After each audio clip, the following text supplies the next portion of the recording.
جميل. بسم الله الرحمن الرحيم والصلاة والسلام على أشرف المرسلين سيدنا محمد النبي الأمي وعلى آله وصحبه أجمعين.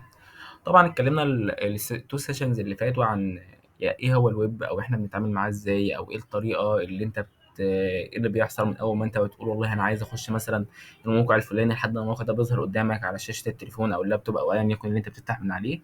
واتكلمنا عن كل الحاجات دي بالتفصيل. تعالوا بقى دلوقتي نبدأ نشوف ازاي الويب سايت اصلا بيتعمل، يعني ازاي كده البروجرامر بيمسك الويب سايت دوت يبدأ يكريته. اول حاجه طبعا احنا وضحناها ان احنا عندنا اول حاجه عندك ال HTML. وقلنا ان ال HTML ديت هي ايه؟ ان والله ال HTML ديت هي هايبر تكست مارك اب لانجوج. يعني ايه الكلام دوت؟ يعني هي مارك اب لانجوج. جميل. آه لغه، يعني مش عايز اقول هي مش لغه برمجه، هي لغه زي بتقول لك تعرض كل حاجه ازاي. يعني هي المسؤوله عن طريقه العرض، او مسؤوله عن انك تعرض ايه وما تعرضش ايه. جميل جميل. طبعا انا بستعملها عشان اكريت اي ويب بيج. يعني انا اي ويب بيج في العالم عشان تكريتها هتلاقيها اكيد معموله بال HTML، او في يعني ده المتداول هتلاقيها اكيد معمول بال HTML. حلو حلو.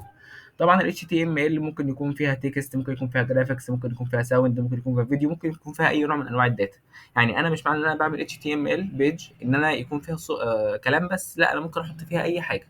وال HTML برضه بتهندل لي طريقه العرض، وهنشوف دلوقتي بنعرض الحاجات دي ازاي. اول حاجه طبعا احنا قلنا بنهندل كل حاجه بال HTML، فبالتالي ال HTML ديت فيها شويه اوامر. طب الاوامر بقى في ال HTML اسمها ايه؟ اسمها تاجز. جميل جميل. اول عنصر اسمه ايه؟ اسمه يعني ده كده element. الاليمنت بيتكون من ايه؟ بيتكون من تاج وكونتنت. يعني ايه الكلام دوت؟ والله الاليمنت دوت اللي هو صوره معروضه قدامك. فالصوره دي بتتكون من حاجتين. انت شايفها قدامك كده، دي متكونه من حاجتين. متكونه من اصل الصوره نفسها اللي البروجرامر حاططها عندك، ومتكونه من التاج نيم. التاج اللي البروجرامر حاطه عند الصوره ديت عشان الصوره تظهر بالشكل ده.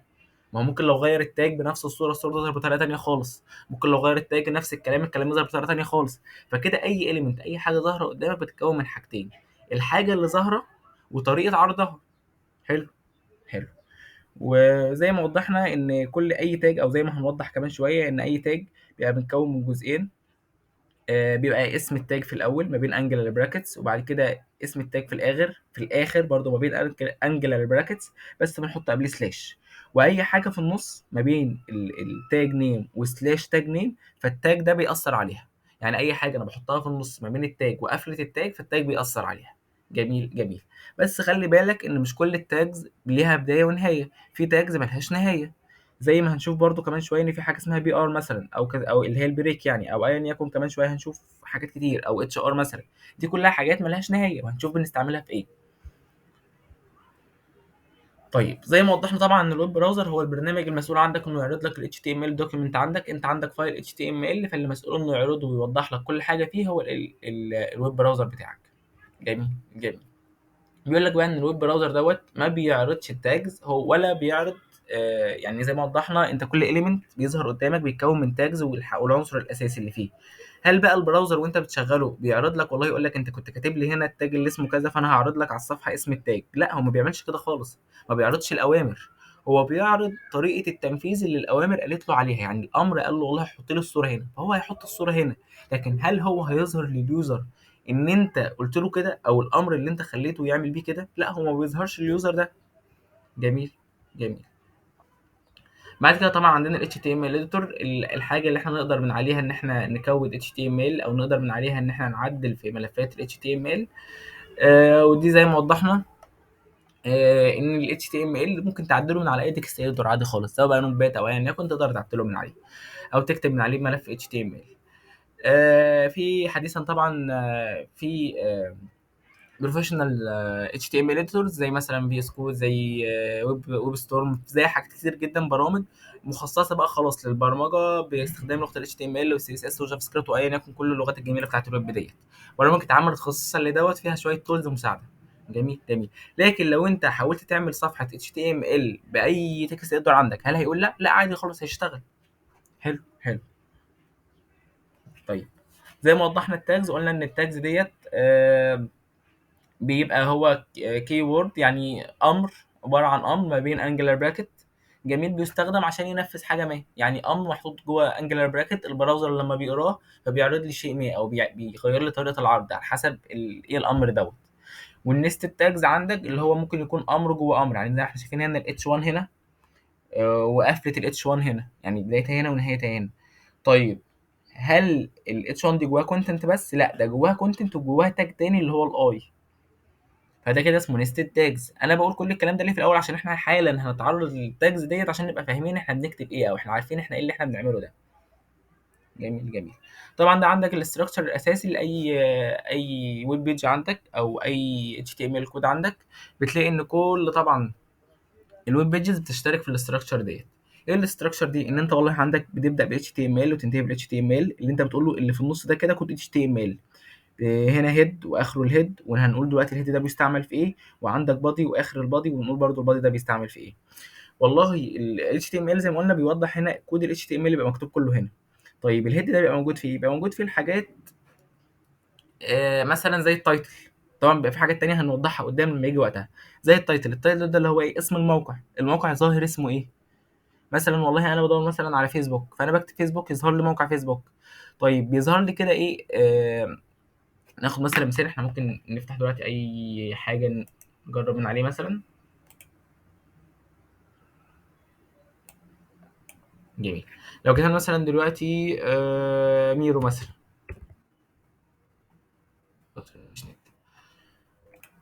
جميل، كتبنا ميرو، ظهر لنا والله موقع هنا فعلا اسمه ميرو. جميل جميل جميل. ميرو وايت بورد مثلا، عايز بس يظهر الموقع باسمه عشان نوضح. ظهر لي والله موقع هنا اسمه ميرو. انا لو جيت دخلت كده دوست هنا، هلاقي ان هو بيظهر فوق كده ان هو دوت اسمه ميرو ديجيتال وايت بورد، وكل الكلام الجميل اللي في العنوان اللي فوق ده اللي هنا ده اللي انا بشاور عليه بالماوس. هل دوت من ضمن محتوى الصفحه بتاعي؟ لا، ده هيد، ده العنوان اللي بيبقى مكتوب فوق. ده العنوان والله، ان انا قبل ما اخش بيبقى ظاهر لي بره هنا. جميل جميل. تمام، فده بيتكتب جوه الهيد. يعني انا كده لو دخلت الموقع ده ببص ايه اللي مكتوب هنا في الهيد، هلاقي مكتوب فيه ايه؟ الكلمتين الجمال دول. حلو حلو.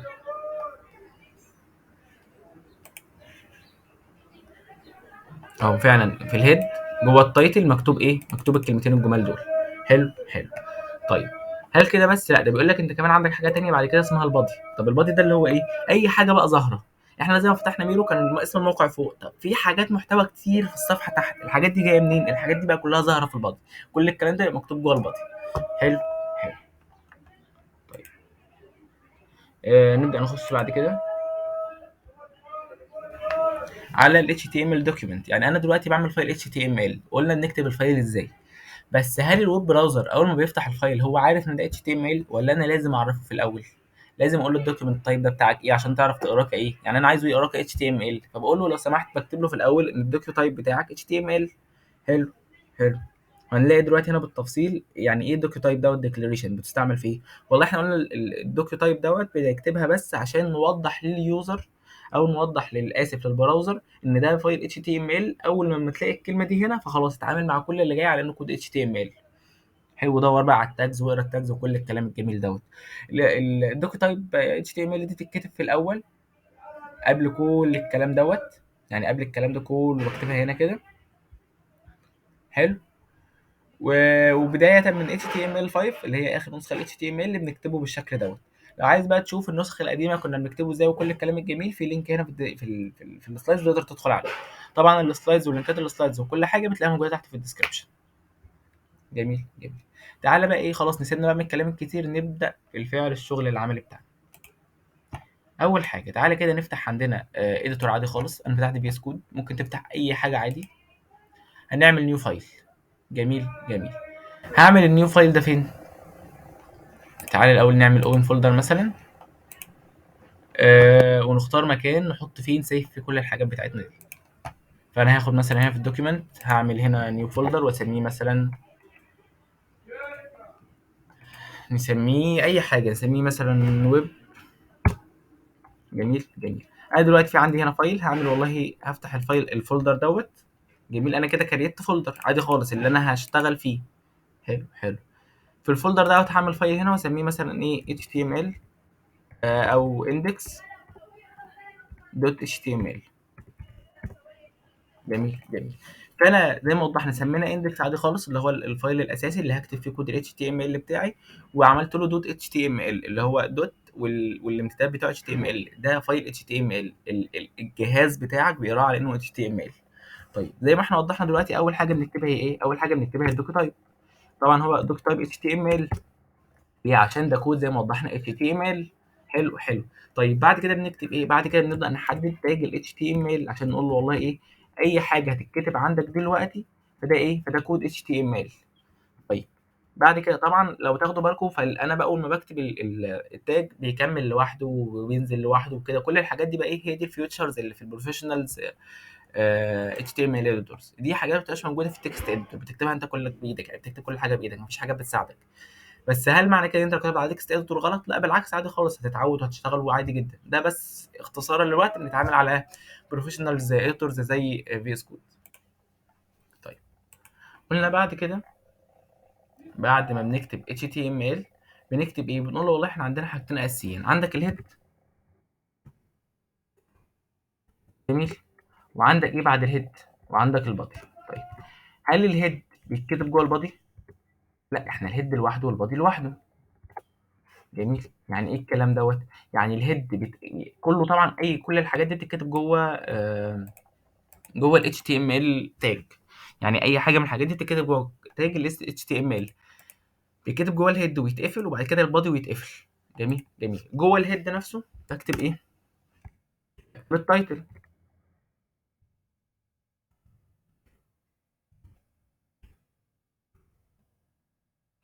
مثلا التايتل مثلا ايه؟ نسميه اي حاجه، نسميه والله مثلا ايه؟ آه... ويب بيج مثلا، ويب تايتل، او بيج تايتل مثلا، هسميه بيج تايتل. حلو حلو. على كده نسيب ونبدا نفتح الفايل دوت. طيب الفايل ده هلاقيه فين؟ والله انا لو فتحت الجهاز عندي هلاقي ان انا عندي هنا ايه؟ ويب. يعني هلاقي ان انا دخلت فعلا جوه الدوكيمنت لقيت عندي فولدر اسمه ويب. لقيت عندي في جوه فولدر الويب ده فايل اسمه index.html. لو جيت فتحت جنبه هنا وكتبت مثلا open with firefox هيظهر لي ايه؟ هيظهر لي صفحه ويب. جميل. العنوان بتاعها اللي مكتوب فوق بيج تايتل. طيب لو جيت دوست برضو على نفس الصفحه عادي خالص بس قلت له مثلا open with اي تكست اديتور عندك، ايه اللي هيظهر لي؟ تكست اديتور مثلا. ظهر لي والله الكود بتاعي. جميل جميل. طيب تعالى كده ايه؟ نبدأ نغير ونتأكد ونشوف هل الكلام ده هيشتغل ولا مش هيشتغل. تعالى كده ايه؟ نرجع للكود بتاعنا، نخليه مثلا بدل ما هو بيج تايتل نخليه مثلا ايه؟ اي حاجة مثلا، ويب بيج مثلا. اعمل له سيف واجي هنا اعمل ريلود، هلاقي اللي حصل، هلاقي والله ان الاسم اتغير من بيج تايتل لويب بيج. طبعا الريلود اللي هو اعاده تحميل كأن دوست كده، بس انت ممكن بسهوله عادي جدا تدوس كنترول وحرف الار فبيبدأ ان هو يعمل ريلود على طول مع بعض. بس طبعا اهم حاجه لازم نعمل سيف هنا كنترول اس. جميل جميل. نيجي بعد كده التاج اللي بعد كده المهم ان احنا نعرفه، قلنا زي ما وضحنا كل حاجه بتتكتب جوه البادي. طب تعالى كده بقى ايه؟ نبدا نظهر الحاجات بتاعتك جوه البادي. يعني انا دلوقتي عايز اظهر اي حاجه جوه البادي. والله مثلا انا عايز اعمل يعني ويب بيج عاديه خالص فيها شويه لينكات، فيها مثلا لينك جوجل، فيها لينك بينج، فيها لينك ياندكس مثلا. اللي هو انا هدوس هنا على اللينك دوت هيفتح لي جوجل، هدوس هنا على اللينك ده هيفتح لي ياندكس. بس انا مش عايزه يظهر لي بالطريقه التقليديه اللي هي اللينكات بالشكل العادي. انا عايز مثلا اكتب هنا ايه؟ ايه ده اللي هو ايه؟ ايه دوت اللي هو التاج اللي مسؤول عن اللينكات. انا عايز اكتب اي لينك فبكتبه جوه ايه؟ بكتبه جوه حرف الايه دوت او التاج اللي اسمه ايه. حلو حلو. طيب بكتب ايه جوه الايه؟ او بصوا خلينا الاول قبل ما نقول مثلا الايه او اللينكات هنقوله دلوقتي حالا كمان دقيقه ونص بالظبط. تعالى مثلا نقول الاول الهيدنج مثلا اللي هو العناوين. انا عايز اكتب عنوان مثلا، فانا والله عايز اكتب مثلا اقول له آم، this is web page مثلا. لو تلاحظوا انا كتبتها ايه؟ لو تلاحظوا هنا انا كتبتها جوه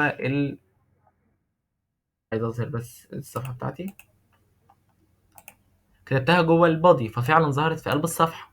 بس انا كده لو جيت كتبت زي ويب بيج 100 مره هل شكلها هيتغير ولا هيظهر ككلام تقليدي عادي ما فيهوش اي حاجه؟ هتقولي لا والله عادي جدا بيظهر ككلام تقليدي ما فيهوش اي حاجه. طيب انا عايز الشكل بتاعي يتغير شويه، تعالى احنا ممكن بس نعمل كده عشان يعني الكلام بتاعك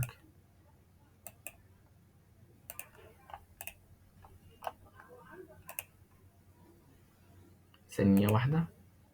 طب جميل. دي اكستنشن يا شباب، انا لسه محملها عادي خالص، اسمها HTML رانر، بتخلي الحاجه تظهر جنبك بس، لكن انت لو عايزه يظهر في الويب عادي خالص هتشتغل عادي. بس مش عايزين نتطرق لموضوع الاكستنشنز والحاجات دي دلوقتي، انا بس عامل ده عشان يظهر قدامي الحاجات بشكل فوري، اللي هو وانا شغال معاكم دلوقتي النتيجه تظهر قدامنا على طول.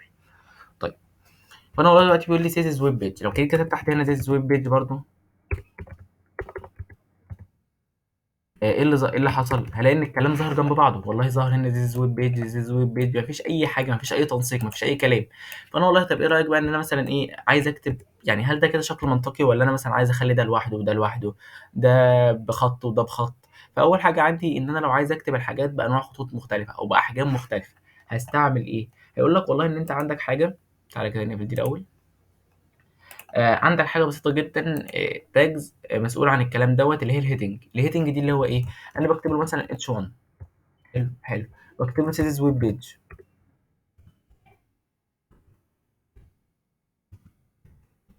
لقيت ايه اللي حصل؟ لقيت ان هي عادي ظهرت جدا سيتيز ويب بيج بس بخط كبير شويه. حلو. كتبتها اكتر من مره، ظهرت لي اكتر من مره تحت بعضها. طيب لو جينا خلينا ال H1 دي H2، ايه اللي هيحصل؟ خلينا ال H2 دي H3.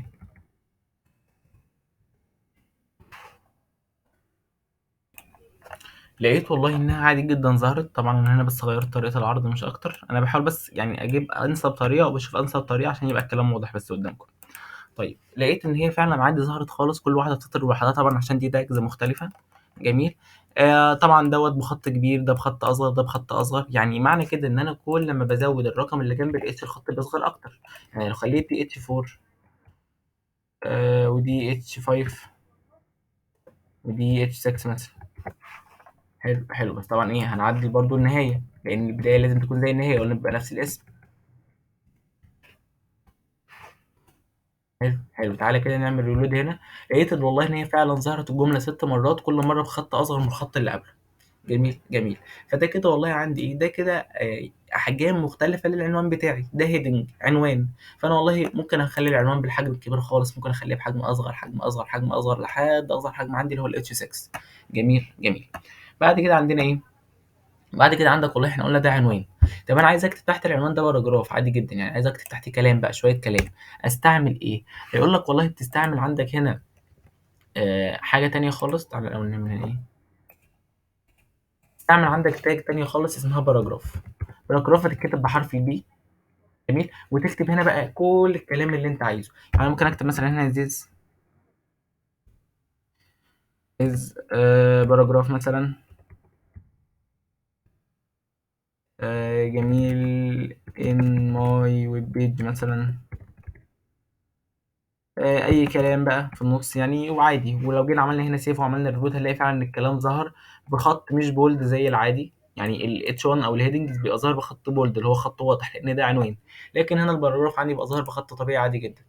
طيب، قلنا من شويه ان احنا عندنا شويه تاجز مثلا ممكن نستعملها من غير ما يكون ليها نهايه. وقلنا في النص ان احنا عندنا مثلا حاجه اسمها البي ار. طب البي ار ده اللي هو ايه؟ انا والله كتبت هنا كلام كتير مثلا، اي كلام بقى مثلا، ممكن نكرر الجمله دي تاني وكده.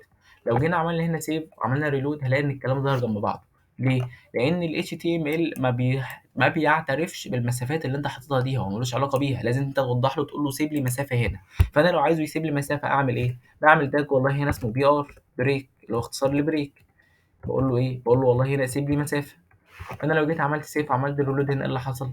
لقيت ان هو فعلا نزل لي سطر. ليه؟ عشان نفذ امر البي ار عندي اللي هو بيقول له انزل لي سطر جديد، اعمل لي بريك من السطر ده لسطر جديد. حلو حلو. نيجي بعد كده زي ما وضحنا عندنا لينك، عايز احط لينك مثلا. جميل جميل. فانا والله لو عايز احط اللينك بقى، قلنا بنحطه جوه ايه تاج ايه. طب تاج الايه ده بيتكتب ازاي؟ تاج الايه دوت بيحتوي حاجتين. انا دلوقتي عايز اعمل هايبر لينك، يعني كلام يبقى ظاهر، مثلا اقول له كليك هير. حلو. ده سيف هنا. لما اجي ادوس على كلمه كليك هير دوت ينقلني على موقع تاني خالص. فاعمل الكلام ده ازاي؟ بكتب والله عادي بالشكل اللي انتم شايفينه دوت ايه جوه الايه كليك هير. طيب انا بقى عايز اقول كليك هير دي لما ادوس عليها توديني على فين؟ فاكتب هنا اتش ريف او اتش ريفرنس، الريفرنس بتاعك اللي انت عايز توديني ليه هيكون فين؟ بكتب مثلا اتش تي تي بي www جوجل دوت كوم مثلا. جميل جميل. تعالى كده نعمل ريلود هنا. لقيت ان كليك هير دي خدت شكل اللينك فعلا. اول ما بدوس عليها ايه اللي بيحصل؟ لقيته وداني للصفحه بتاعت جوجل. حلو حلو. طيب تعالى مثلا نغير دوت، نخليه مثلا جوجل، مثلا نخليه ياندكس. هعمل هنا ريلود، دوست عليها وداني لفين؟ وداني للصفحه بتاعت ياندكس. وهكذا اي كان اللينك اللي انا هحطه هنا، فهو ده اللينك اللي انا لما ادوس عليه هيظهر لي. حلو حلو. يعني تعالى مثلا إيه نكتب هنا ايه شويه مثلا بقى ايه حاجات كده، لينكات جنب بعضها. هنكتب مثلا هنا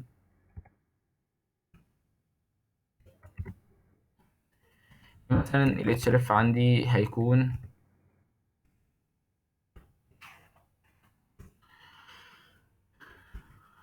http مثلا www.google.com. حلو حلو. واكتب هنا كلمة جوجل، ان انا والله عايز اللي يظهر لي هنا يظهر لي كلمة جوجل. واكرر ده بس مرة، مثلا اقول له ياندكس. انا مش عايز يا جوجل هنا، عايز مثلا ياندكس. وبالمناسبة ياندكس هو يعني سيرش بار عادي خالص، زي جوجل زي بينج زي كل الحاجات دي. طيب واكتب هنا مثلا بينج، واجي هنا اعمل ريلود. ايه اللي حصل هنا؟ لقيت ان والله ظهر لي ان هو هنا عندي جوجل وياندكس وبينج، تلات كلمات جنب بعضها. عايزها كل واحدة تظهر لي في حتة لوحدها، اعمل ايه؟ لا عادي جدا، احنا قلنا والله لو عايز انسى سطر جديد بعمل تاج اسمه بريك او بي ار. ففعلا لما باجي استعمل البي ار هنا، ايه اللي حصل؟ لو جينا عامل هنا ريلود، لقينا فعلا ان هو نزل سطر بعد جوجل. ممكن اعمل بي ار هنا كمان بعد ياندكس، نزل سطر بعد ياندكس. جميل جميل. لو جينا والله فتحنا اللينك دوت هتلاقيه بيوديني لجوجل، فتحنا اللينك ده هتلاقيه بيوديني لياندكس، فتحت اللينك ده هتلاقيه بيوديني فين؟ لبينك. جميل زي ما انتم شايفين كده. طبعا لو دوست على اللينك هيدخلني على الصفحة نفسها على طول. طيب تعالى بقى مثلا نقول ايه، انا والله مش عايز الصفحه تظهر لي في نفس المكان. يعني ايه الكلام دوت؟ يعني انا عادي جدا عايز لما اجي ادوس على بينج هنا، بدل ما هو بيخرج لي من الصفحه بتاعتي يوديني على الصفحه بتاعت بينج، لا انا عايزها تظهر لي في صفحه تانية لوحدها هنا بره. فاجي اقول له ايه؟ اقول له والله هنا مثلا جنب بينج هدي في التاج برضو اللي اسمه ايه، اتشرف في الاي، يعني جوه الاي برضو جوه الانجلر براكت بتاعت البي الاي، اقول له بلانك مثلا. جميل. فبلانك دي هو فاهم منها ايه؟ ان انا بقول له والله لما تيجي تفتح اللينك دوت ما تفتحهوليش في نفس الصفحه، لا اعمل لي بلانك جديده، بلانك بيج تانية افتح لي فيها الموقع. تعالى كده مثلا نعمل هنا سيف، ونيجي نعمل هنا ريلود، ودوست على ياندكس. فايه اللي حصل؟ لقيت والله ان ياندكس اتفتح لي في صفحه تانية لوحده. جميل. طيب لو جيت تست على جوجل هلاقيه فتح لي في نفس الصفحه. ليه؟ لان انا قلت له عند ياندكس بلانك تارجت بلانك، لكن انا قلت له عند جوجل حاجه لا، فما نفذها ليش. جميل جميل. طيب تعالى مثلا احنا زي ما وضحنا من انواع مثلا الهايبر لينك تانية ان انا عايز اعمل ايميل. فتعالى مثلا نقول له والله ميل مي. حلو، هسميه ميل مي. وانا عايز والله دوت بدل ما هو بيوديني على على موقع، لا انا عايز يوديني على الصفحه اللي هيخليني اعمل فيها ميل لاي حد. جميل جميل. هاجي مثلا هنا اقول له مثلا ميل تو. يعني ايه ميل تو؟ يعني انا بقول له والله اتكلم كذا. هتكلم مين؟ عايزني اكلم مين؟ هقول لك والله مثلا ميل تو. ابدا هنا اكتب له الايميل للشخص اللي انا عايز لما اجي ادوس على الكلمه ديت يفتح لي ان انا اكلمه هو في الايميل. اقول له مثلا احمد دوت جيميل دوت كوم. جميل. اسف، احمد جيميل دوت كوم. واجي هنا سيف. والله لو جيت هنا عملت ريلود لقيت ميل مي. لما باجي ادوس على ميل مي ايه اللي بيحصل؟ بيفتح لي صفحة الإيميل طبعًا زي ما أنتم شايفين هنا، بس أنا أكيد مش هافتحها علشان الإيميل بتاعي ما يظهرش. بيفتح لي والله صفحة الميل بتاعي، وبيقول لي والله أنت دلوقتي عايز تبعت لأحمد دوت ميل دوّة الميل فيه إيه، ياخد مني المحتوى، أول ما أدوس إنتر خلاص بيبعته. جميل جميل. زي ميل مثلًا في تيل مثلًا اللي هو هاتكلم مين في التليفون، بدل ما أنا عايز أكتب إيميل حد، لأ أنا عايز أكتب رقم التليفون، باكتب تيل مثلًا واكتب بعديه الرقم اللي أنا عايزه. أي رقم، يعني أي رقم هنا مثلًا. جميل. وآجي أعمل له save، أعمل هنا reload. لو دوست على mail me إيه اللي هيحصل؟ لو أنا فاتح التليفون بتاعي هتلاقيه بيوديك لصفحة تانية عشان ترن على طول على الرقم دوّة. حلو حلو. بس طبعًا هنا فاتح اللاب فما فيش، يعني مش هينفع يرن على حد. طيب ايه اللي حصل بعد كده بقى؟ نشوف يعني نعمل ايه بقى بعد كده. جميل. انت بقى دلوقتي والله انت فاتح دلوقتي الموقع دوت او فاتح اي موقع تاني مثلا زي مثلا ياندكس. انا عايز اعرف والله الموقع ده معمول ازاي، يعني انا ملاحظ انا شويه حاجات حلوه كده عايز اعرف معموله ازاي. طيب اعرف اوصل منين للكود بتاع ياندكس او اوصل منين للكود بتاع الويب بيج، او انا لو جاي لاي ويب بيج عموما اوصل للكود بتاعها ازاي؟ هتقول لي والله سهله جدا. هدوس كليك يمين على الصفحه وهدوس هنا هلاقي حاجه اسمها الانسبكت. هدوس على الانسبكت هيظهر لي ايه؟ هيظهر لي الكود بتاع الويب بيج بتاعتي. يعني هلاقي هنا ايه؟ هلاقي هنا ان هي فعلا بدأ بال HTML دوت دوك تايب دوت HTML، ولاقي هنا ان هي بدأ ب HTML، واخر اكيد اخر حاجه فيها تحت هي باك سلاش HTML، والاقي فيها بادي ولاقي فيها هيد ولاقي فيها كل حاجه. طبعا هتلاقي في النص كلام كتير مش مهم يعني بالنسبه لنا دلوقتي لان دي حاجات ادفانسد شويتين، بس الفكره كلها ان انت تقدر توصل كده لاي موقع موجود. طيب تعالى مثلا على المثال بتاعنا دوت، مثال بسيط خالص. لو جينا دوسنا على الانسبكت هنا هنلاقي ايه؟ هنلاقي والله نفس الكود بالظبط اللي انا كاتبه هنا هتلاقيه موجود هنا. فعلا انا بادئ بال HTML. طبعا اول حاجه دوك تايب HTML بادئ بالهيد، الهيد فيه كلمه اسمها ويب بيج، البادي فيه كل الكلام الجميل دوت، وفعلا وبنتهي بالباك سلاش HTML كل الكلام الحلو ده. طيب طبعا الجرامرلي دوت اللي هو الاكستنشن اللي هي اللي متفعله بس عندي في الجهاز، يعني ده مش من دي ملهاش اي علاقه بالسايت بتاعنا. بيقول لك برضو خلي بالك من حاجه تانية. ايه الحاجه التانية اللي انا خلي بالي منها؟ ان انا والله عندي التاجز في ال HTML مش كيس سنسيتيف. يعني ايه الكلام دوت؟ يعني انا ممكن عادي هنا اكتب تايتل كلها حروف كابيتال. طيب انا لو كتبتها كده هل هي هتشتغل؟ لو جينا عملنا الرود هنا اشتغلت عادي خالص. طيب عاملين مثلا حرف كابيتال وحرف سمول عادي جدا هتشتغل. كل الكلام ده هيشتغل عادي جدا مفيش فيه اي مشكله. طب ليه؟ لان والله ال HTML عندك مش كيس سنسيتيف، مش زي لغات البرمجه التانيه مثلا زي سي بلس بلس او كده. هي لغه كيس سنسيتيف؟ لا هي عادي ممكن تكتب فيها اللي انت عايزه سواء كابيتال سواء سمول اللي انت تحبه. حلو. حلو.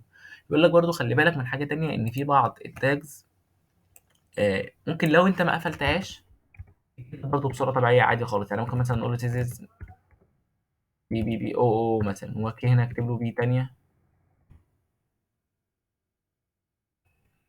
مم، اي حاجة يعني انا بس بكتب اي حاجة عشان توضح الايه الشكل. والله انا دلوقتي انا نسيت اكتب الاند تاج. هل هنا هيحصل حاجة؟ يقول لك لا عادي والله هتشتغل عادي خالص. بس خلي بالك ان دي حالات يعني مش كل التاجز اللي بتشتغل كده. هي تاجز معينة بس اللي ممكن ما تكتبش فيها الانت تاج. لكن تعالى مثلا نتخيل ان انا نسيت البادي، نسيت اقفل البادي، وجيت عملت سيف هنا واعمل ريلود هنا، ايه اللي هيحصل؟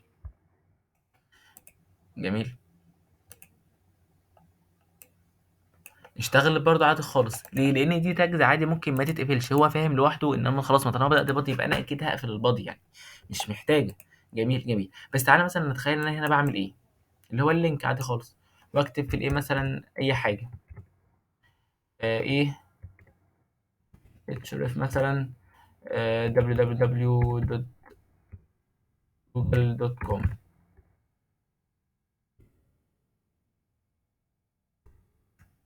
business. بس كده. اعمل ريلود هنا.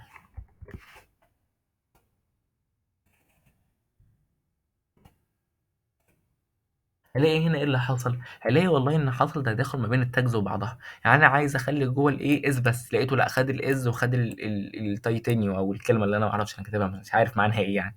هي كلمه عشوائيه خالص. تمام.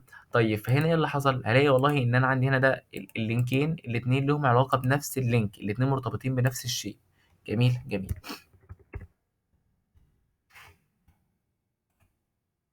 سواء دوست هنا او دوست هنا الاثنين هيودوني لصفحه جوجل. حلو. حلو. طيب فطبعا زي ما احنا بنوضح كده ما ينفعش خالص خالص تنسى الاند تاج بتاعتك، دي من اهم الحاجات اللي لازم تبقى موجوده عندك. طيب ايه اللي بعد كده برضو نخلي بالنا منه؟ ان احنا والله قلنا عندك هنا ممكن تخلي في الايه ديت تكتب جواها اتشرف، تكتب جواها اللينك اللي انت عايز تفتحه. حلو حلو. طيب مثلا www.yan.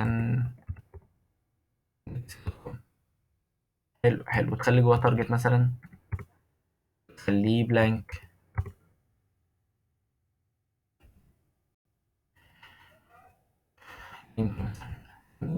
اي حاجه يعني احنا بنوضح بس الفكره. طيب خدت بالي هنا ايه؟ خدت بالي والله ان انا كتبت هنا تارجت واديته قيمه. واديت href قيمة، وكل الحاجات دي كل حاجة منهم بديها قيمة معينة. فدي اسمها ايه بقى؟ دي اسمها attributes. يعني دي قيم ممكن ناخدها وممكن ما اخدهاش. تمام. في الغالب بيبقى في قيم مهمة اللي انا لازم اخدها، وفي قيم تانية عادي ممكن ما اخدهاش. يعني انا مثلا هنا عندي طيب وترانسليت وتايتل، كل دي attributes ممكن احطها. حلو. حلو. تمام. طب انا لما كنت حاطط مثلا من غير اتريبيوت تارجت، هل التاج اشتغل؟ هتقول لي اه والله عادي جدا التاج اشتغل معاك وما قالش لا. فدي كلها اسمها اتريبيوتس، حاجات انا بحطها عشان تعدل لي حاجات معينه في التاج بتاعي، او تزود لي حاجات معينه على التاج بتاعي. جميل. تعالى مثلا بعد كده احنا عايزين والله خلاص بقى، انا مش عايز احط كلام ولا عايز احط لينكات ولا عايز احط اي حاجه من الحاجات دي. انا عايز احط صوره. احطها ازاي يا ترى؟ اقول لك والله عادي جدا، سهل جدا. اكتب ايمج. يعني بص هتلاقوا حتى ان اغلب التاجز هي حاجات ليها علاقه بالتاج، يعني حاجات الاسم بتاع التاج، يعني حاجه قريبه جدا ليها. اكتب هنا مثلا في السورس. تعالى نشيل الالت ده دلوقتي وهنوضح الالت ده اللي هو ايه. السورس مثلا عندك هتحط فيه اي حاجه. هتحط مثلا في، المفروض هنا طبعا بتحط اللينك بتاع الصوره. فتعالى الاول نجيب صوره ونحطها. افتح والله عندي هنا الروت فولدر بتاعي عادي خلاص. قلنا يبقى عندي هنا الاندكس دوت اتش تي ام ال. هعمل مثلا نيو فولدر واسميه اسيتس، اللي انا هحط فيه والله الحاجات بتاعتي.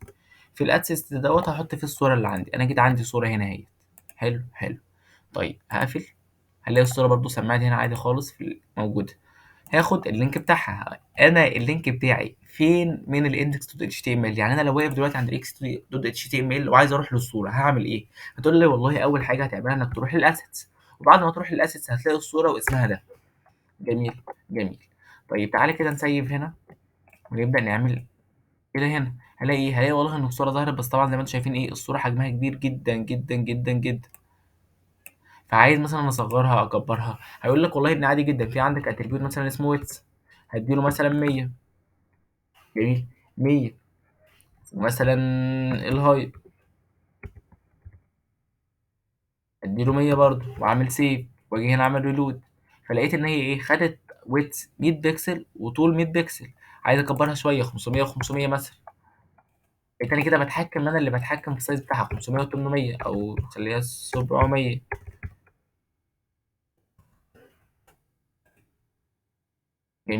جميل. طبعا انت ممكن تخلي العكس كده عشان يبقى صورة شكلها متناسق مش اكتر، زي ما انت شايف كده. طيب في عندي بقى زي ما قلنا اتريبيوت تاني اسمه الالت ده مسؤول عن ايه، او الالت ده ايه مهمته؟ بيقول لك والله ان الالت دوت كل مهمته ان انا دلوقتي الصوره دي اقدر الصوره دي حصل اي حاجه وما حملتش. يعني مثلا لو جيت دلوقتي مسحت الصوره دي هعمل لها ديليت. حلو. المفروض دلوقتي الفايل بتاعي لما يجي يدور على الصوره، او ال HTML اللي عندي لما يجي يدور على الصوره عشان يعرضها مش هيلاقيها. فهو هنا بيقول لك في الحالات، في حاله مثلا لو انا ما لقيتش الصوره عايز نحط ايه مكانها. هقول له مثلا والله هنا ايه، نوت فاوند. هكتب له كلمة نوت فاوند واعمل ريلود. فلما ما لقاش الصورة كتب لي ايه؟ كتب لي نوت فاوند. طب تعالى كده ايه، نحط ارجع الصورة تاني مكانها. جميل. تعالى مثلا نعمل ايه، الصورة رجعت مكانها. واكتب برضه في الالت عادي خالص نوت فاوند. طيب هل هو انا لما يجي يدور على الصورة هيلاقيها ولا مش هيلاقيها؟ هيلاقيها. فهل هيظهر لي نوت فاوند؟ لا، نوت فاوند دي مش هتظهر غير في حالة واحدة بس، ان انا ما لقيتش الصورة اللي انت بتدور عليها. جميل. جميل. جميل. طيب بص يا شباب، كل بقى الحاجات اللي احنا قلناها ديت والاتريبيوتس وكل الكلام الجميل اللي اتكلمنا عليه، او كل الاتريبيوتس اللي احنا اتكلمنا عليها ديت، هي عادي اتريبيوتس عاديه. والله مثلا انا عايزه مثلا ناخد الايه كمثال. لما جينا عملنا الايه، قلنا هنا عندنا اللينك، فدوت بيقول لي انا هروح فين. حلو. عندي مثلا البلانك أو التارجت بخليه بلانك، اللي هو يبقى في صفحه لوحده، وكل الكلام الجميل دوت. بس هل مثلا انا هنا اتحكمت في شكل ايه مثلا، او اتحكمت في شكله، ولا انا بس كده كل اللي بقول له اوامر يعملها؟ لا، انا عايز بقى اتحكم في شكله. يعني عايز احط هنا حاجات لما اجي استعملها اتحكم في شكل الحاجه دي. فتعالى مثلا ناخد البي كمثال. البي دوت زي ما قلنا اللي هو بيعمل الباراجراف. حلو. وعايز مثلا اقول له مثلا ايه، از باراجراف مثلا.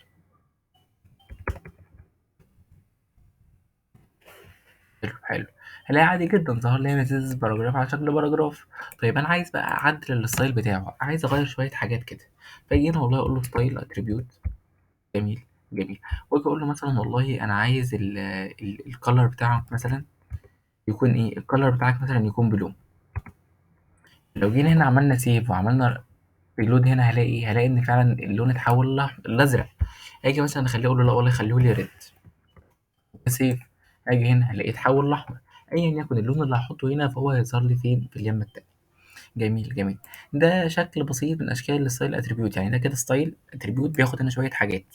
جميل جميل. ممكن هنا مثلا اجي اقول له ايه؟ باك جراوند مثلا، باك جراوند كلر. والله عايز الباك جراوند كلر مثلا يبقى اللون ده اكوا مثلا. هنا اللي حصل هلاقي ان الباك جراوند بتاع الكلام بقى لونه اكوا. حلو حلو. فانا كده ده اللي انا بلاحظه، ان الستايل اتريبيوت ممكن احط فيه اكتر من حاجه. ممكن احط مثلا فيه حجم الخط، اللي هو مثلا هنا اديله مثلا فونت سايز، اقول له مثلا 30 بكسل، واجي اعمل هنا ريلود. جميل جميل. طبعا عشان بس حاجه مهمه تكونوا اكيد واخدين بالكم منها، ان دوت زي عباره عن كراش كورس، او هو عباره عن يعني مش كورس اساسي اللي هو انت هتخلصه تروح تشتغل بيه. لا، هو ده عباره بس عن الحاجات الاساسيه، الحاجات اللي انت المفروض تكون عارفها، الحاجات اللي كانك انت مثلا لو مذاكره قبل كده تراجع عليه كده.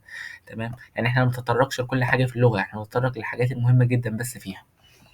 حلو حلو. عندك بعد كده مثلا اللانج اتريبيوت. طب اللانج اتريبيوت ده بيتكتب فين؟ اللينك اتريبيوت ده هنا جنب ال HTML نفسها. بكتب هنا مثلا لانج. لانج ده اللي هو ايه؟ بقول له والله انت هتكتب لي بانهي لغه. فمثلا لو كتبت ان، فمعنى كده الكلام ايه؟ معنى كده ان هو هيتعامل بال HTML بتاعي دوت على انه ايه؟ مكتوب بالانجليزي. طب لو جيت كتبت مثلا اي ار ده اختصار العربي مثلا، هيتعامل على انه مكتوب بالايه؟ هيتعامل على انه مكتوب بالعربي، وهكذا. جميل جميل. عندي مثلا بعد كده عندي تايتل اتريبيوت. ايه التايتل اتريبيوت؟ انت خلينا مثلا في نفس المثال عادي خالص بتاع الستايل دوت، وهديله تايتل. التايتل اتريبيوت عندي هنا ان انا مثلا لما اجي اقول مثلا ايه؟ موف الماوس مثلا، واجي سيف. اللي بيحصل هنا، اللي بيحصل هنا والله ان انا فاهم اول ما باجي اقف على الكلام بالماوس يظهر لي هنا مثلا ايه؟ موف يور ماوس. خدتوا بالكم انها ظهرت ولا؟ موف يور ماوس. حلو حلو. دي كلها يعني امثله بس للاتريبيوتس اللي انت ممكن تحطها. جميل جميل. خش بقى مثلا بعد كده، والله انا لو عايز اكتب هنا يور مثلا، دي تتكتب هنا في النص.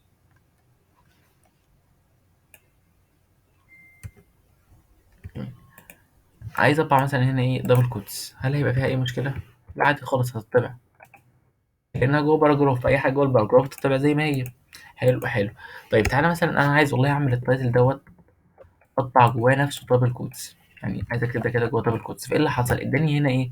في مشكله عندك. ايه المشكله اللي بتقابلني؟ والله المشكله اللي بتقابلني ان يعني هو كده خد الموف ككلمة لأنها جوه دبل كوتس، وخد الماوس دي ككلمة تانية، واليور ككلمة تالتة. يعني كل ده اتريبيوت تعامل كل واحد على إنه باتريبيوت منفصل. وطبعا ده كده مدي ايرور، إن هو أنا مش فاهم إيه ده أصلا. جميل. يعني لو جينا دخلنا مثلا بصينا على الكونسول عندك. جميل.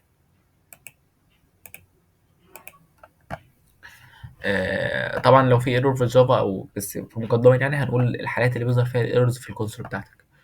بس هنا طبعا دوت حاجة مش مفهومة بالنسبة للغة. طيب انا بقى عايز اظهر الدبل كوتس جوه مثلا، عايز اكتب دبل كوتس جوه، يبقى اعمل ايه؟ يبقى بدل ما الكلام كله كان مكتوب جوه دبل كوتس، لا اخليه جوه سنجل كوت.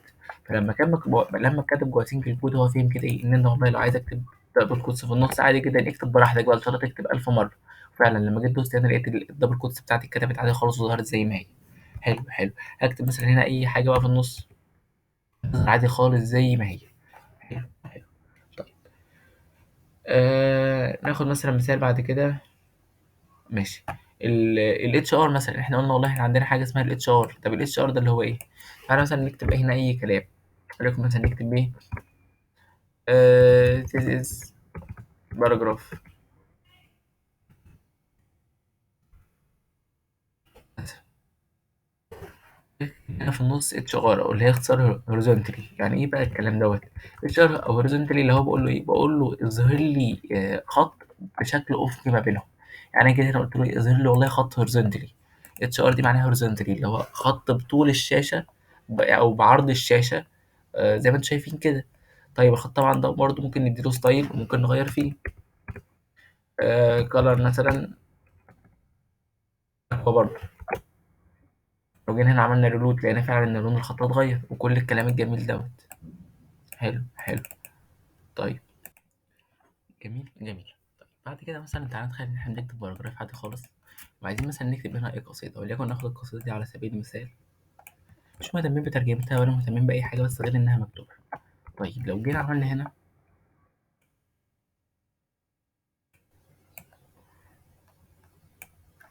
نشيل كده الكلام ده، نشيل برضو الكلام الزيادة ده، لأن الكلام زي ما انتم شايفين كده ظهر جنب بعضه. فده طبعا ده مش شكل القصيدة، يعني مبوظ الخطوط، مبوظ الشكل، مش حاطط المسافات اللي أنا سايبها، مش حاطط السطور اللي أنا سايبها. طب أنا عايزه يحتفظ بكل حاجة، عايز يحط المسافات نفس المسافات اللي أنا حاططها بالظبط، نفس السطور بالظبط، نفس كل حاجة بالظبط. فبدل ما أنا بستعمل بيها استعمل حاجة اسمها تانية اسمه بري، برضو إيه، يعني تاج تاني. فلما جيت عملت البري هنا استعملته، إيه اللي حصل؟ لقيت والله هو لقاني سايب هنا مسافة في الأول فقام سايب لي هنا مسافة في الأول، لقاني بقى سطر جديد قام نازل سطر جديد. تعالى مثلا نحط هنا أي مسافة في النص ونعمل ريلود، إيه اللي حصل؟ لقيت المسافة زي ما أنا سايبها اتحطت فعلا. فلقيت إن البري دوت بيحتفظ بكل حاجة زي ما مكتوبة بالظبط، ما بيبوظش شكلها، ما بيبوظش المسافات، بيحتفظ بالمسافات، بيحتفظ بالسطور، بيحتفظ بكل حاجة. جميل جميل. تعالى بقى ندي ايه القصيدة بتاعتنا ديت شكل ستايل. جميل، نبص كده على كام اتريبيوت كده حلوين في الستايل، او اتريبيوت الستايل نديله كام قيمة كده ونفهم. طيب اول حاجة في الستايل جميل، الستايل بيبقى فيه جواه حاجتين، بيبقى فيه جواه حاجة اسمها probability. جميل، اللي هي ايه البروبابيلتي ديت؟ البروبابيلتي والله الحاجة اللي انا عايز اغيرها، اللي هو مثلا ايه، انا عايز اغير الكلر اخليه مثلا ايه، اكوا مثلا، فده كده اسمه probability، الكلر اسمه probability. طيب الاكوا دي اللي هي ايه؟ الفاليو اللي انا عايز اديها للكلر. حلو حلو، لو جينا سيبنا هنا وجينا عملنا هنا فعلا لقينا الكلر اتغير لايه، بقى لونه اكوا زي ما انتم شايفين كده. تعالى مثلا نخليه لون تاني اوضح شويه، نخليه مثلا بلو. جميل جميل. ممكن مثلا نعمل حاجة تانية برضو اسمها align items، بس تعالى كده نخلينا ندي دي بدل بري نخليها بي، عشان بس يبقى الحاجة واضحة أكتر مش أكتر. حلو حلو. يعني إيه، أو خلينا عادي بري زي ما احنا، مش هتفرق يعني، دي كل حاجة دي شكليات. طيب أنا مثلا ندي، طبعا احنا عارفين إن الرصير ممكن ياخد أكتر من probability، وممكن أحط أكتر من value. طبعا اهم حاجه بكتب بعد البروبابيلتي نقطتين فوق بعض وبكتب القيمه بتاعتها، وبعد كده بكتب سيمي كولوم. سيمي كولوم دي معناها ايه؟ معناها البروبابيلتي دي خلصت وانا ممكن اكتب بعديها حاجه تانية. فانا مثلا دلوقتي عايز غيرت الكلر، جميل جميل، عايز مثلا اغير الباك جراوند كلر واخليه مثلا اكوا. مش عارف احنا ليه استعملنا اكوا كتير النهارده، بس ماشي، لقينا فعلا ان اللون بتاع الباك جراوند بقى اكوا. عايز مثلا اغير السايز، فونت سايز، خليه مثلا 30 بكسل. الفونت زي ما انتم شايفين كبر. آه عايز مثلا اخلي الكلام ده في نص الشاشه بدل ما هو بيجي على اليمين، هعملها ازاي؟ اقول له هنا والله برضو اديله اتريبيوت تاني اسمه align items. align items دوت اللي هو ايه، انت عايز موقع الايتم بتاعك ده يكون فين، عايزه يتحط فين. فاقول لك والله اسف تكست align، انا عايز التكست بتاعك اللي انت هتحطه دوت يكون فين. حلو. طب تعالى كده اول نجرب align items.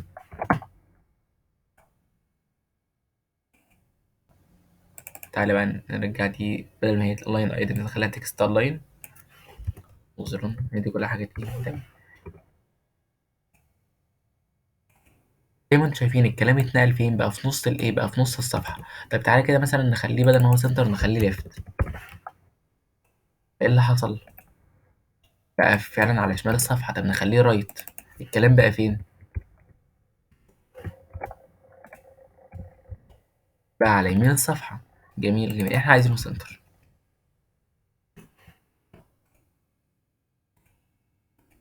جميل جميل. ممكن مثلا ندي بعد كده برضو الفونت فاميلي، انت عايز الفونت بتاعك ده يكون ايه، يعني يكون نوع الخط ايه، شكل الخط ايه.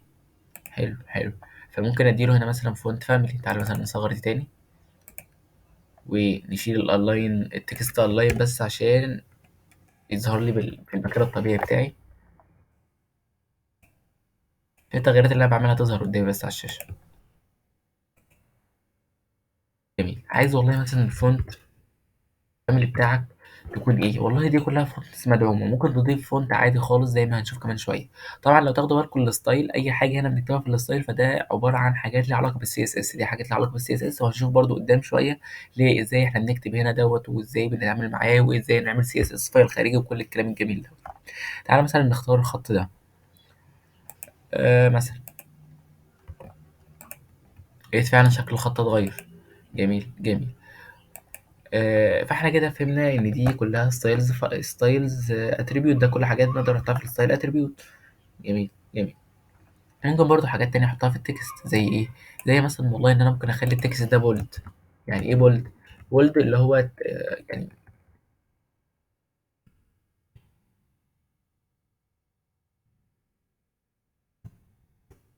بولد اللي هو تقيل شويه، بقى الخط تقيل شويه، فايه فعلا الخط ده بقى بولد. حلو حلو. طيب مثلا لو حطيت هنا سترونج ايه اللي بيحصل؟ تعالى مثلا نكرر نفس الجمله دي تاني، بس بدل ما هي بيها خليها ايه؟ سترونج.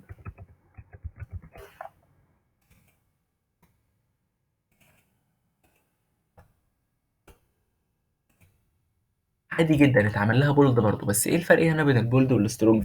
بيقول لك والله ان هو في المجتمع يعني او في العرف زي ما بنقول، او الحاجه اللي المبرمجين متعودين عليها، انهم يخلوا والله لو الكلام ده بولد، يعني اي كلام عايزين يعملوه بولد عادي، لو هو كلام عادي في الصفحه بيخلوه ايه؟ بيدوا له بولد او بي. لما باجي اشوف الكود ده حاجه بعمل لها بي. لكن لو حاجه مكتوبه سترونج فده معروف ان هو عادي بيتعمل له بولد، يعني الاتنين نفس التاثير بالظبط.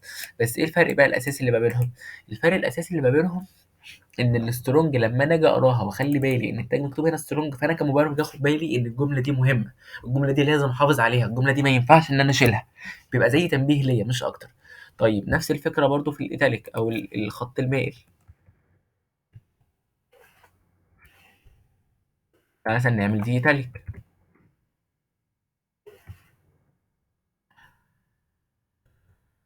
ومع الايتاليك بيبقى في ايه؟ إيه الحاجه برضو الشبيهه للايتاليك عندك؟ في عندك والله زي الايتاليك في عندك حاجه اسمها امبورتنت، اللي هو مهمه برضو، نفس الفكره بالظبط. الفرق بين البولد والسترونج هي نفس الفرق بين الايتاليك والامبورتنت، لان فعلا الاثنين مايلين، الخط مايل شويه.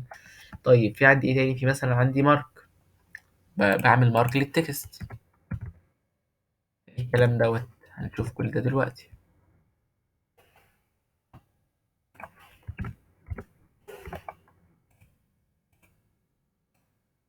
كلام معمول له مارك، يعني كلام متعلم متحدد. جميل جميل. ممكن مثلا اعمل ايه؟ آه سمول مثلا يصغر التكست. هي دي كلها طبعا تاجز، في تاجز كتير جدا، بس دي التاجز الاكثر شهرة او الاكثر شيوعا، او اللي انت لما تلاقيها تفهم ان التاجز دي بتعمل ايه.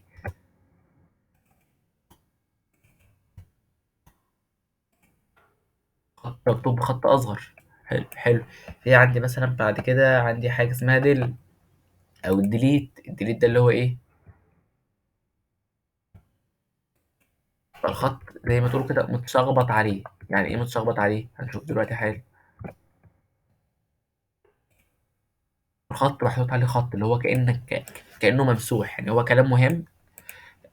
بس انا مش عايز اشيله خالص عشان ممكن احتاجه بعد كده، فهو ايه؟ حط عليه خط بس.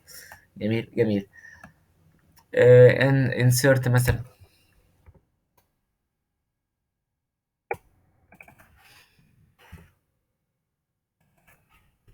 كلها داجز، وفي داجز تانية كتير جدا جدا جدا. لان محطوط ايه تحتيه خط. يعني الديليت بيتحط عليه خط، الانسيرت بيحط تحتيه نفسه خط. جميل. في عندي الصب والصب ده برضو ايه؟ حاجات مهمة جدا. انا دلوقتي مثلا لو عايز اكتب اكس 2. جميل. فانا لو جيت كتبت اكس هنا مثلا وراها صب 2، ايه هنا اللي بيحصل؟ اللي بيحصل هنا هو بيكتب لي اكس وتحتيها رقم 2، رقم 2 تحتيها مش جنبها. يعني انا مثلا عندي هنا ايه؟ اكس 2 عادي خالص. هنا سيبنا دي وعرضناها تستعرض عادي خالص اكس 2. واخدين بالكم الفرق بين الاكس 2 ديت والاكس 2 دي؟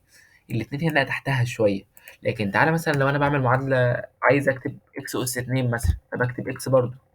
جميل. وصب. بس صب البي بتبقى بي خفيفه مش تقيله. اسف، البي تقيله مش خفيفه. جميل. بكتب الصب هنا، بكتب برضه عادي خالص الاتنين. انت ممكن تعلمها البي هنا لتحت فرقم 2 مكتوب تحت، البي هنا لفوق فرقم 2 مكتوب ايه؟ فوق. جميل جميل. دي كلها حاجات زي ما وضحنا ايه؟ مهمتها بس انها بتعدل لي او بتعمل لي، بتظبط لي شكل الايه؟ شكل التكست بتاعي، او تعمل تكست فورماتنج عندي. لحد دلوقتي تكون نهايه الفيديو بتاعنا يا باشمهندسين. نتقابل ان شاء الله الفيديو الجاي ونكمل ان شاء الله البلاي ليست بتاعتنا، ونكمل ان شاء الله ال HTML كراش كورس بتاعنا. ونتقابل ان شاء الله المره الجايه. والسلام عليكم ورحمه الله وبركاته.